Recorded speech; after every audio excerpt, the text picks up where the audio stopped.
इस वीडियो में हम जिस ड्रग का रिव्यू कर रहे हैं उसका नाम है रेज़ेजिलिन।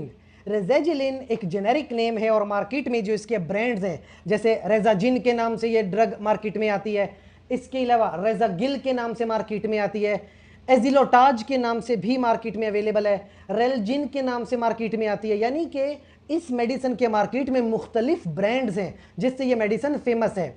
और ये मेडिसिन इस्तेमाल होती है पार्किंसंस डिजीज में। ब्रेन की एक बीमारी होती है पार्किंसंस डिजीज कि जिसके अंदर डोपामीन के लेवल बहुत ज़्यादा कम हो जाते हैं। तो आप एक ऐसी मेडिसिन इस्तेमाल करो जो आपके ब्रेन में डोपामीन के लेवल्स को बढ़ा दे।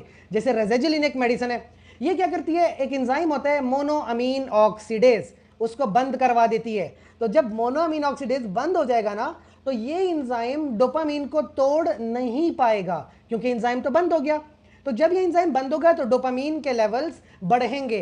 तो इस तरह से रेज़ेजिलिन आपके ब्रेन में डोपामीन को बढ़ा देता है। तो अब पार्किंसन डिजीज में क्योंकि डोपामीन के लेवल कम हो गए हैं और रेज़ेजिलिन के इस्तेमाल से आपका डोपामीन का लेवल बढ़ जाएगा। साथ ही साथ आप एक और मेडिसिन इस्तेमाल करोगे जिसको कहते हैं लीवोडोपा। लीवोडोपा भी डोपामीन के लेवल बढ़ाएगा और रेज़ेजिलिन भी डोपामीन के लेवल बढ़ा देता है। डोज बहुत कम होती है, 1 मिलीग्राम की डोज काफ़ी होती है इसकी। याद रखें कि प्रेगनेंसी में इस ड्रग की कैटेगरी अब तक डिफाइंड नहीं है। तो प्रेगनेंसी में कोई भी मेडिसिन हो खुद से इस्तेमाल नहीं करते, बल्कि गायनेकोलॉजिस्ट से मशवरा करेंगे और कोई भी मेडिसिन हो गायनेकोलॉजिस्ट के मशवरे के मुताबिक इस्तेमाल करेंगे। इसके अलावा अगर आपका हमसे कोई सवाल है तो कमेंट सेक्शन में ज़रूर पूछें। साथ ही साथ चैनल को लाइक करें, कमेंट करें, शेयर करें, सब्सक्राइब करें। शुक्रिया।